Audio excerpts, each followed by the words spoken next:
통해서만 주문하고 예약할 수 있는 경우도 많습니다. 편해서 좋긴 하지만 익숙하지 않아서 어려운 사람들도 많습니다. 밀착 카메라 구혜진 기자입니다. 서울역 대합실입니다. 자동 매표소에서도 표를 사거나 환불하는 등 대부분의 업무를 할 수가 있는데요. 하지만 보다시피 이용하는 사람이 없어서 바로 업무를 볼 수가 있습니다. 하지만 건너편에 있는 사람 있는 매표소에는 줄이 길게 늘어서 있습니다. 줄을 선 사람들은 나이가 많은 어르신들과 외국인, 할인을 받으려는 군인이 대부분입니다. 얼마나 기다리셨어요? 기계나 카드 사용이 어려운 사람들은 결국 직원이 있는 창구를 찾습니다. 사람 많은 데는 좀 기다리고 있으면 괜찮아. 젊은 사람, 바쁜 사람은 몰라도. 패스트푸드점을 비롯한 가게들도 속속 무인화 기계를 도입하고 있습니다. 젊은 사람들에게도 편하지만은 않습니다. 세트 메뉴라든가 아니면 저기에 써져 있는 막 할인하는 거? 그런 거 찾아볼 때 약간 그게 어디 있는지 그게 조금 불편했어요. 서울 종로의 한 패스트푸드점. 기기로 직접 주문을 해야 한다는 안내가 붙어 있습니다. 방법이 없어. 그렇게 하라고 그러니까 옆에서 젊은 애들 배워가지고 하지. 나이 먹은 사람 어려워. 몇 번 그냥 나갔었어. 하지만 어려워하는 사람들이 더 많습니다. 기기와 카운터를 오가며 주문을 여러 번 시도하다 포기하는가 하면 기기 사용법을 점원에게 안내받는 손님도 많습니다.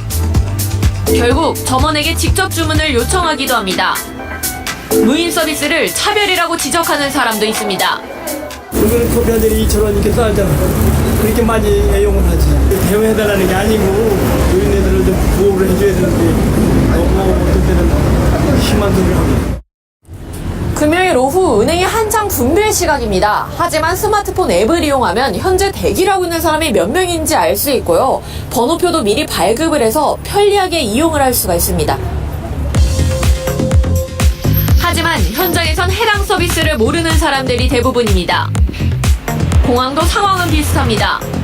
밤 10시가 되면 대부분 매표소가 문을 닫고 무인 발급기만 운영돼 버스를 놓치는 경우도 종종 발생합니다. 계세요? 안 끊어서 많죠. 이 나이 드신 분들이 제일 많고. 좀 시간이 그래도 어느 정도 있으면 기다려주고요. 좀 바로 들어오면 좀 기다려요. 최근에는 인터넷이나 앱을 통하지 않으면 아예 이용하지 못하는 공공시설도 늘어가고 있습니다. 일부 지자체들이 운영하는 테니스장, 배드민턴장 등 체육시설들이 대표적입니다.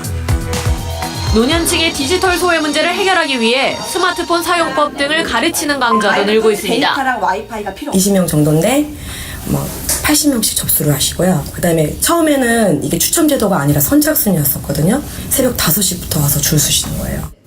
수강생들 노트마다 수업 내용이 빼곡하고 쉬는 시간에도 질문을 하려는 사람들이 줄을 섭니다. 엄청 답답했었거든요. 자신감도 생기고 막 이렇게 해보게 돼요. 토핑은 뭘로 위에 자존감도 생기고 자신감도 생기고 감사드려요 한마디로. 대부분 70대 이상인 수강생들은 디지털 교육이 더 필요하다고 입을 모읍니다. 이거 없으면 그냥 암흑이야. 같이 친구들하고 모여서 다니기 좋고 외국인하고도 번역할 수 있고 참 좋아요. 그 인생을 쓰고 사는 것 같아요. 새로운 기술이 모두에게 편리하기만 한 것은 아닙니다. 적응을 할 수 있을 때까지 배려하고 노력하는 시스템이 필요해 보입니다. 밀착 카메라 구혜진입니다.